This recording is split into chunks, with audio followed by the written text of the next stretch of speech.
n'intéresse peut-être pas tous ceux qui ont le devoir démocratique d'expliquer la pédagogie de l'Europe, je parle de la presse, notamment électronique, mais en tout cas, il intéresse vivement tous ceux que nous avons vus dans les salles qui sont pleines, pleines, pleines, tous les soirs. Là, il y a une différence qu'il faut souligner.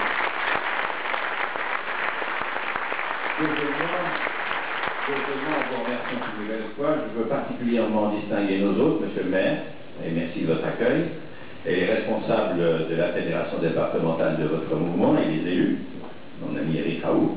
Et naturellement, je serais un très mauvais camarade si je ne saluais pas en premier chef, vous le comprendrez avec bonheur, les responsables du nouveau centre, parti allié de la majorité présidentielle en France et Maroc,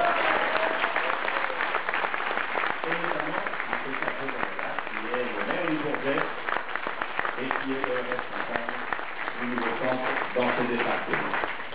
Et enfin, j'en terminerai avec les éléments de plaisir en vous disant que je me sens dans une fraternité de longue date sur la liste conduite par M. Michel Barnier, d'une part, et de Mme Rachida Dati, d'autre part, dont je veux aussi publiquement, parce que parfois la jalousie fait sortir les serpents du bois, l'objet d'attaques qui sont extrêmement pénibles, désagréables et antiparlementaires.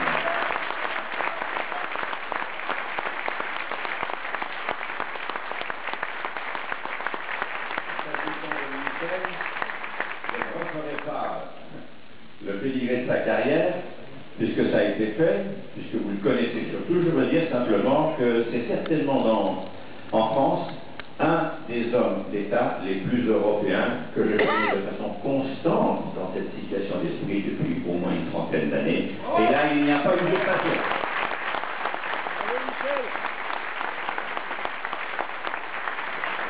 La diversité de la liste que Michel Rachida conduise, tant du point de vue des professions que des origines, vous sera sans doute décrite par M. Barnier tout à l'heure.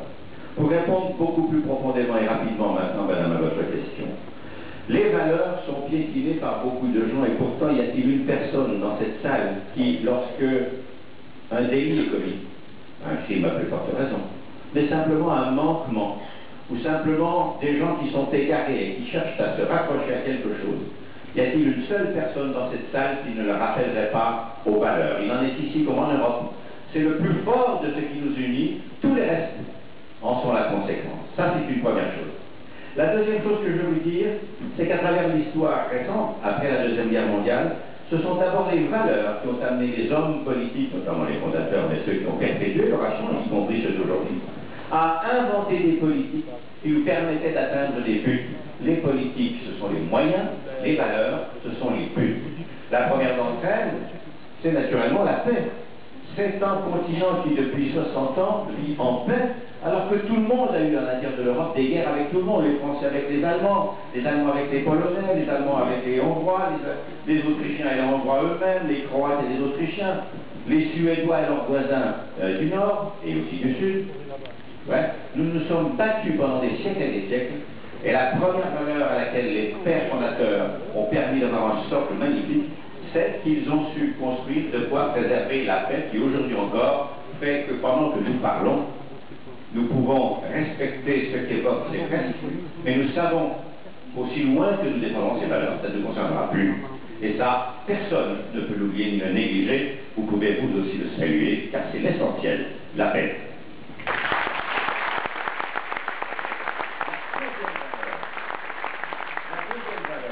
C'est que cette union a apporté la prospérité à travers différentes politiques, dont la politique agricole commune n'est pas la moindre. Je ne suis pas ici le plus compétent pour en parler, mais c'est une évidence, et même s'il faut la transformer pour la sauver, c'est une évidence que c'est cette politique unitaire de prospérité qui nous a permis de devenir un grand continent prospère du point de vue agroalimentaire, alors que nous étions des quémandeurs, c'est-à-dire des importateurs au sortir de la Deuxième Guerre mondiale. La troisième valeur, c'est la solidarité. Contrairement à ce que disent tous les marchands de division, la solidarité européenne est vraiment une base, un fondement de son comportement. Solidarité financière. Les contributions servant à appliquer des politiques pour ceux qui en ont le plus besoin, et pas forcément exclusivement pour ceux qui payent le plus. Deuxièmement, solidité financière à travers notre monnaie. Les pays qui ont été menacés d'être jetés par terre pendant cette crise financière venue essentiellement des États-Unis, mais nous n'avons pas été épargnés et ça n'est sans doute pas tout à fait fini, c'est bien parce que l'euro a été une sorte de colonne vertébrale solide où les plus faibles, financièrement et monétairement et économiquement, ont été soutenus par ceux qui ont le plus de ressorts de solidité. L'euro qui a été décrié est certainement aujourd'hui une sorte de salut économique sans laquelle nous serions ravagés.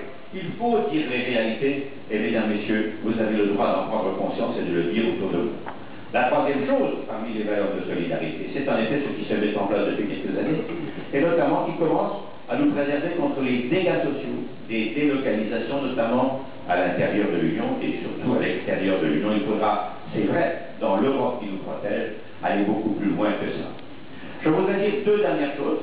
D'abord, dans les valeurs, il y a cet exemple magnifique que les Européens, issus de cultures profondes, que nous avons chacun différents dans nos pays, bien que nous soyons unis, il y a cette culture profonde des libertés. Le continent européen a réussi, non seulement par la libre circulation des hommes, à côté de ces démarches libres, mais aussi en faisant respecter les libertés individuelles et collectives, à bâtir quelque chose qui ressemble dans l'Europe à la Déclaration universelle des droits de l'homme, dont elle est d'ailleurs plus ou moins largement inspirée. Ça s'appelle la Charte des droits fondamentaux. J'ai eu l'occasion de rappeler il y a quelques jours ce que nous disait Mme Aung San Suu Kyi, qui est aujourd'hui une résistante menacée dans son pays, la Birmanie. Envoyez-moi, s'il vous plaît, la Charte des droits fondamentaux, ça sera très utile à l'avenir de mon pays. Nous vivons dans un continent qui respecte les hommes et les femmes, et les groupes d'hommes et de femmes, en raison du fait qu'ils sont des Européens d'abord, ou des hôtes de l'Europe, et deuxièmement, quoi qu'ils pensent, d'où qu'ils viennent, et quelle que soit la façon dont ils aient des habitudes de comportement, pourvu qu'ils respectent les règles, c'était quand même la moindre des choses, et ça, madame, c'est vraiment une valeur très forte. Et la dernière, pour conclure, c'est une valeur culturelle.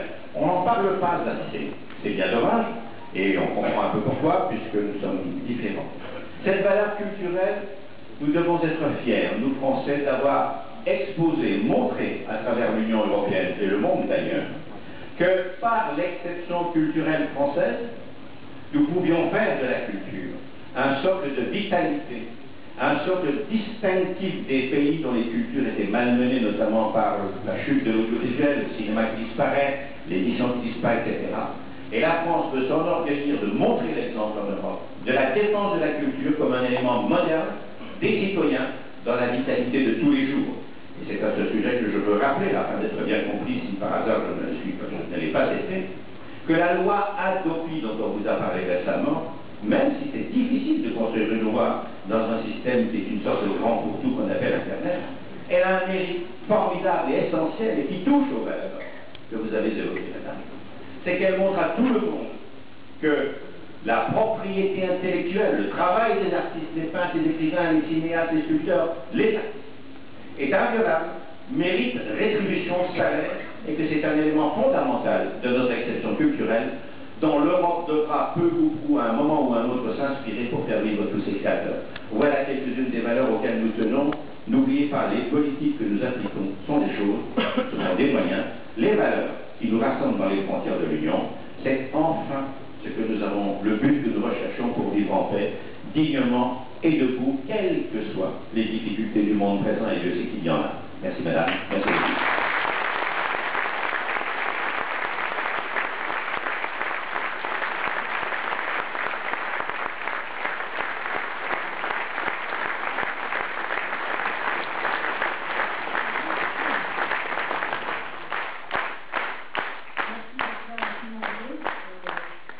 D'abord, vous prenez sur votre plan personnel, la veille d'un jour férié.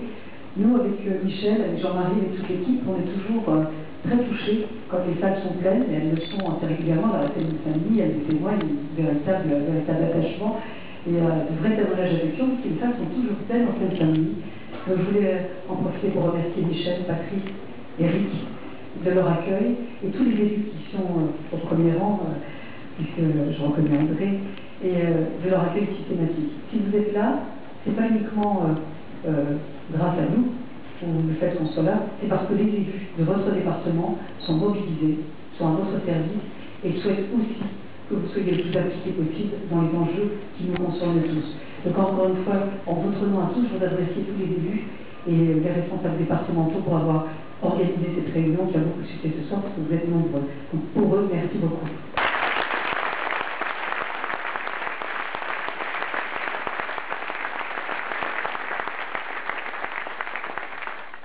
La question que Julien nous pose sur la protection des emplois, la protection aussi de nos entreprises, nous étions ensemble d'ailleurs hier à Pantin. Et c'est vrai que c'est une question qui nous est régulièrement posée, en disant on a peur du chômage, comment l'Europe peut nous protéger nos entreprises et nos emplois. Hier à Pantin, il y avait des jeunes qui disaient oui madame, c'est vrai, l'Europe est une chance, est une évidence pour les jeunes. Et quand vous n'avez pas de formation, pas de qualification, quand vous n'avez déjà pas les bases pour pouvoir vous insérer professionnellement dans son pays, comment l'Europe peut être une chance et un atout, ça nous paraît bien éloigné de nos ambitions, mais également de notre avenir. Également, à Bondy, nous avons rencontré des chefs d'entreprise, et notamment des responsables de PME, qui nous disaient, ok, vous nous dites que l'Europe est un atout pour les entreprises, pour les PME, mais comment l'Europe peut nous contribuer à développer nos sociétés, à accéder à plus de marchés, et puis à nous protéger, avoir un environnement qui soit protecteur aussi pour nos PME. Nous avons rencontré également hier la communauté espagnole, qui est le pays le plus touché par la crise, puisqu'il y a près de 17% de chômeurs en Espagne. Donc l'Europe est un atout. C'est aussi un rempart à la crise. On l'a vu pendant la présidence française de l'Union européenne, mais également de rappeler, et c'est ce que disait tout à l'heure Benjamin, c'est que nous, avec Michel, Jean-Marie, toute l'équipe, on souhaite vraiment se battre, on prend l'engagement que l'Europe qu'on vous propose est une Europe qui nous protégera nos emplois et qui mettra l'Europe comme un atout et offrir un avenir à notre jeunesse. Pour les jeunes sans qualification, sans formation, ben justement, comme disait tout à l'heure Xavier, c'est de prendre ce qu'il y a de meilleur en Europe. Et non pas, comme disait tout à l'heure Marielle, et ce que propose la gauche, ce que tu disais justement, et ne pas prendre le plus petit dénominateur commun, comme pour le SMIC. Est-ce qu'on prend celui à 92 € ou est-ce qu'on prend celui avec 200 €? Ben nous, on souhaite une Europe où on prend les meilleures choses. Et ben l'apprentissage, l'alternance, que souhaite le président de la République en confiant une mission tout à fait récemment à Laurent Wauquiez et Martin Hirsch, pour que les entreprises pratiquent beaucoup plus l'alternance et l'apprentissage qu'au moyen d'insertion de toute notre jeunesse, et pas uniquement par le biais de l'enseignement supérieur, des grandes études, l'université ou les grandes écoles. Alors, comme le disait Benjamin, nous avons pris l'engagement que nous puissions augmenter le nombre de programmes d'étudiants pour qu'ils puissent accéder à ces programmes d'échange au niveau européen. C'est-à-dire qu'aujourd'hui, les 4% d'étudiants qui bénéficient d'Erasmus, c'est-à-dire des programmes d'échange, qui puissent faire des études dans un pays et finir dans un autre. Ça permettra d'aller vers la voie, d'ouvrir la voie sur la reconnaissance des diplômes européens. Aujourd'hui, s'il y en a 4%, non pas que ce soit pas un bon outil, c'est parce que justement, comme tu disais tout à l'heure, il y avait un jeune qui me posait la question, c'est parce que ça n'est pas accessible à tout le monde. Et la jeunesse de Seine-Saint-Denis, c'est très bien parfois, c'est pas pour elle ces programmes d'échange. Et bien nous, ce qu'on souhaite, c'est que les fonds européens élargir, que les étudiants, tous les étudiants, puissent bénéficier de ces programmes d'échange. Ils se disent, pour moi aussi c'est possible de faire une année dans une autre université européenne. Voilà comment l'Europe peut protéger nos emplois, mais aussi notre jeunesse, pour pouvoir l'insérer et lui donner beaucoup plus d'horizons qu'uniquement son pays, pour pouvoir s'insérer. Parce que c'est fini aujourd'hui. C'est fini de faire toute sa vie le même métier, au même endroit, toute sa vie, et dans le même pays. Aujourd'hui, toute notre jeunesse souhaite travailler dans un autre pays, déménager, changer de métier. Donc l'Europe est un atout. Pour les entreprises, c'est vrai que les PME nous disaient, mais comment on peut préserver, se développer, accéder à d'autres marchés européens? Parce qu'aujourd'hui, aucune entreprise ne raisonne à l'aune d'un département, d'une région, même d'un pays. Forcément, elle souhaite aller sur d'autres marchés. Et nous, on souhaite simplifier l'environnement des PME pour qu'elles puissent accéder aux autres marchés européens, leur faciliter l'accès au crédit, faciliter l'accès aux fonds européens, mais ils sont importants et si peu connus, de rendre plus visibles ces accès à ces financements. Mais également, comment on protège? Si on protège nos emplois, on protège nos entreprises. Ou si on protège nos entreprises, on protège nos emplois. Mais justement, pour éviter ces concurrences déloyales face à la Chine, l'Inde, le Brésil, Nous souhaitons la mise en œuvre d'une taxe carbone. C'est quoi la taxe carbone? C'est que nos entreprises au sein de l'Union européenne respectent les normes environnementales. Si elles respectent les normes environnementales, si d'autres pays qui ne respectent pas ces normes souhaitent importer des produits dans notre pays, et bien qu'il puisse y avoir une taxe pour ces produits, pour que les entreprises de ces pays-là, pour qu'il n'y ait pas de concurrence déloyale vis-à-vis de nos entreprises. Voilà ce qu'on souhaite aussi pour nos entreprises. Et puis, ça a obtenu aussi pendant la présidence française de Bertrand, c'est que les intérimaires aient les mêmes droits que tous les autres salariés. Désormais, en Europe, les intérimaires ont les mêmes droits que les autres salariés sous un autre statut. Ça veut dire quoi? Contrairement à la gauche, c'est que nous, on souhaite l'Europe qui favorise, qui encourage le travail, et non pas qui favorise ou qui encourage le statut. En donnant les mêmes droits aux intérimaires que les autres salariés, ça veut dire qu'on souhaite valoriser et encourager le travail. Voilà l'Europe que nous voulons, une Europe qui protège notre jeunesse en lui donnant beaucoup plus d'horizons, qui protège nos entreprises en leur permettant d'accéder au marché européen, en les protégeant des autres pays qui ne respectent pas forcément les normes environnementales, les normes européennes. Et puis, s'agissant du travail, on va continuer, comme l'a fait le président de la République, à valoriser et à récompenser le travail. Alors ça, ce sont les engagements que nous prenons. Et ce que je voulais vous dire également, c'est qu'on a besoin de vous. On a besoin de vous. Il faut absolument être mobilisé pour le 7 juin. Notre priorité avec Michel et Jean-Marie, c'est que nous luttions contre l'abstention. Il est important que nous allions voter. Comme le disait tout à l'heure Sonia, plus de 60%, plus des 2/3 des lois adoptées dans notre pays, ce sont des lois européennes. Donc il ne faut pas subir une réglementation, il faut absolument être acteur pour que les politiques prennent leur place et toute leur place au niveau de l'Union européenne. On s'engage avec Michel, on s'engage avec Jean-Marie, on s'engage avec Marielle et toute l'équipe. Que les engagements que nous prenons devant vous, nous les tiendrons. On ne vous trahira pas. Et comme disait tout à l'heure Xavier, nous ne vous trahirons pas sur aucune valeur. Mais alors, pour ne pas vous trahir, parce que vous n'allez pas nous donner un chèque en blanc si vous nous faites confiance. On viendra vous rendre compte. Pendant trop longtemps, on a souffert justement de cette image de l'Europe qui paraissait une Europe nuisible, une Europe qui empêche. Maintenant, c'est une Europe qui protège, qui encourage, qui fait rêver. Pour cette Europe-là, si vous nous faites confiance, on vous rendra compte de tout ce qu'on fera pour vous, pour nous, au sein du Parlement européen. Donc, mobilisez-vous, il faut absolument être motivé et aller voter le 7 juin. Merci à vous.